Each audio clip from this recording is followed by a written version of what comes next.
एक गहरे और शांत जंगल के कोने में एक प्यारा सा घर था।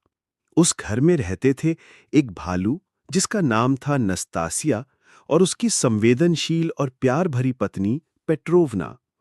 दोनों अपनी जिंदगी में खुश थे, प्रकृति के बीच शांति से जी रहे थे।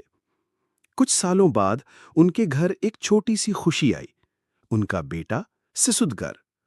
उसकी आंखों में मासूमियत थी और उसकी हंसी पूरे जंगल को रोशन करती थी।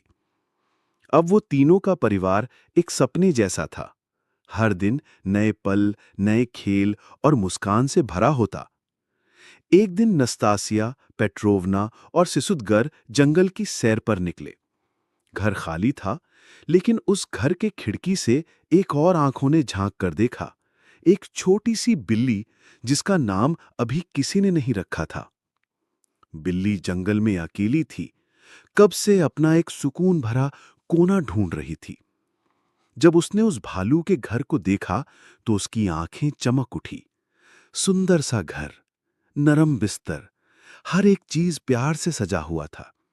उसका मन कह उठा, काश मैं यहां रह सकती। उसने खिड़की से अंदर झांका और फिर ध्यान से अंदर घुस गई। धीरे से सिसुदगर के नरम बिस्तर पर चढ़ गई और आराम से सो गई। उसकी सांस में एक नई सुकून थी, जैसे उसने अपना घर पा लिया हो।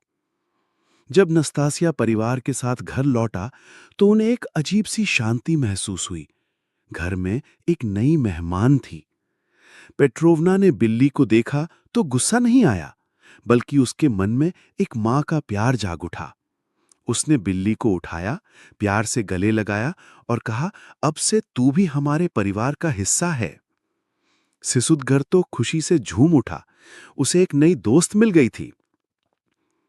उस दिन के बाद बिल्ली और सिसुदगर एक दूसरे के साथ खेलते, हंसते, सीखते और जंगल में मस्ती करते। नस्तासिया और पेट्रोवना उन दोनों को देखकर खुश होते और सोचते, प्यार बांटने से ही बढ़ता है।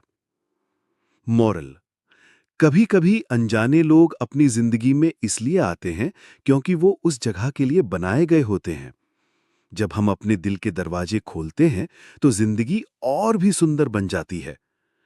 प्रेम और दया के लिए घर छोटा या बड़ा नहीं होता, बस एक खुला दिल चाहिए।